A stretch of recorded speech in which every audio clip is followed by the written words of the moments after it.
Hi guys, কেমন আছো? আশা করি ভালো আছো। আজকে আমরা চলে আসলাম একটা রেস্টুরেন্টে।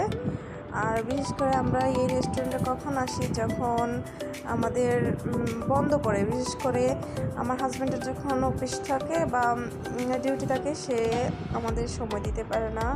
আর শুক্রবার সে আমাদের আজকে সময় দেবে, তাই আমাদেরকে সে আজকে এক জায়গায় ঘুরতে নিয়ে আসছে।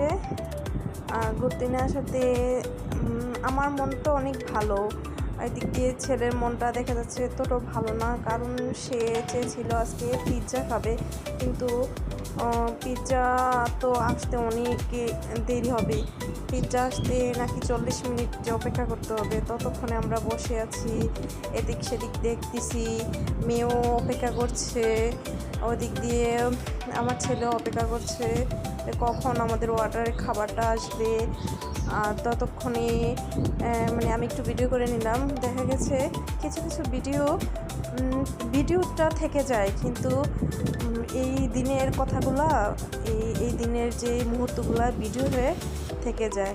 কোনো এক সময় যখন আমরা সেই পুরনো ভিডিওগুলো দেখব, তখন এই যে আমরা ঘুরতে গেছিলাম এইগুলো দেখবো আর খুব মানে অতীত মনে পড়বে। সেজন্য বিশেষ করে কিছু কিছু ভিডিও এভাবে রেখে দিলে ভালো, যে ওই অবসর সময় এসব অতীত দেখলে না খুব ভালো লাগে। আর আমাদের পিৎজাটা চলে আসলো। পিৎজাটা একটু গরম ছিল, সেজন্য আমার ছেলে ধরতে পারতেছে না, পিৎজাটা অনেক গরম। সে একটু ছিঁড়ে ছিঁড়ে খাচ্ছে। আমার দিক দিয়ে আমার মেয়ে অপেক্ষা করতেছে যে পিৎজাটা সে কীভাবে নিবে। সে তো খাইতে পারে না, কিন্তু সেই অপেক্ষা করতেছে, যে আমার মেয়ে অপেক্ষা করতেছে যে পিৎজাটা নিয়ে সে পিৎজাটা কীভাবে নষ্ট করবে। কারণ ওদের কাজই হলো কীভাবে নষ্ট করা যায় সেটা।